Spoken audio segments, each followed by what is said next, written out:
রব্বুল আলামিন বলছেন যে মানুষগুলো তো জমিন থেকে উঠবে, এমনকি অনেক মানুষ যারা মনে করে আদৌ কি সম্ভব, হ্যাঁ এটাও সম্ভব। আপনার হাতের যে ফিঙ্গারপ্রিন্ট আছে, যেটা একজন মানুষের সাথে আরেকজন মানুষের চেহারার মিল হতে পারে, একজন মানুষের চামড়ার সাথে আরেকজন মানুষের ফর্সা চামড়ার মিল হতে পারে, কিন্তু আপনার হাতের যে ফিঙ্গারপ্রিন্ট আছে এটার সাথে কোনো মানুষের কোনো মিল নাই। সুবহানাল্লাহ বলেন। এটা আল্লাহ তাআলা এটা পর্যন্ত বের করতে সক্ষম। তার মানে সাবধান হয়ে যায়, ভালো হয়ে যায়, আল্লাহর দরবারে দাঁড়াতে হবে। সেদিনের কিয়ামতের অবস্থা খুব কঠিন হবে। সেই পরিস্থিতিতে যেন আমরা আল্লাহর দরবারে দাঁড়াতে পারি, হিসাব দিতে পারি।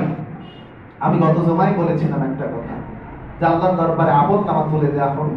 কিছু মানুষ বইটা ধরে বলবে এটা কেমন বই, এই বইটা হত বিহব্বল হবে, হত বিহব্বল হয়ে বলবে এটা কেমন বই ভাই।